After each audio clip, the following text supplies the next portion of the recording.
I changed some details to tell my story, since some things still weigh on me and certain names are best left unsaid. I ended up becoming part of the O or the last letter, whatever you want to call it. I'm not going to say I joined out of extreme necessity, but it was because of the environment I grew up in. As a kid, you see trucks, money, guns, and people respected out of fear, and that slowly influences you. At first, you don't see it as bad. You see it as power. I was under the command of a commander who really liked to draw attention. He liked to appear in photos to show off in more than one picture. He would come out smiling in many ways, sometimes with fallen rivals, sometimes when they said they had captured territories. El Distinto liked looking like a boss, and as a kid I thought leaders should look that way. We would seize properties, take ranches, and build secret airstrips for small planes. Also, if we saw nice cars or beautiful houses, we would just take them just like that. I remember several double cab trucks that we would just take, just because. At that moment, you see it as part of the job, but later you realize you were getting into something that has no bottom. We kicked a man out of a ranch and he stood up to us. He was clearly angry, not scared, and eventually left very pissed off. That night we went out drinking as if nothing happened, unaware that man had ties to the federal police.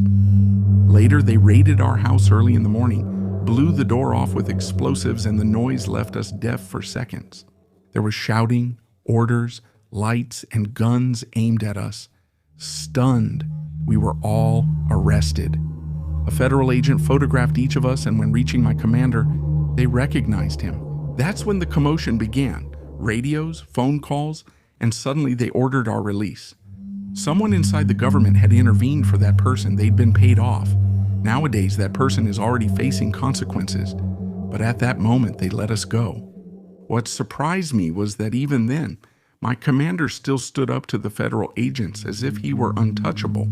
That's when I started to feel something strange, like sooner or later that was going to blow up badly. Back then, they often presented you to the media, displaying everything seized, guns, belongings, people, for the cameras. You were used as a trophy, and he says it's just part of the show. After the new administration, things worsened. Everyone turned on us, and this time the Murciélagos, not the federal police, attacked us. It felt different, the atmosphere, more serious, more direct.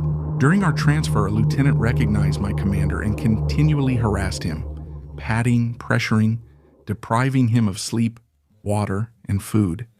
It wasn't physical, but the mental exhaustion was even more damaging than most realize. When they introduced us to the news crews, I saw him differently. The commander who once smiled for cameras now stared at the ground. Without posture or pride, the lieutenant told him to relax. He couldn't smile anymore, only reality remained. That's when I realized something important. In this business, many people feel big until it's their turn to be on the other side of the camera. And when that moment comes, no one smiles the same.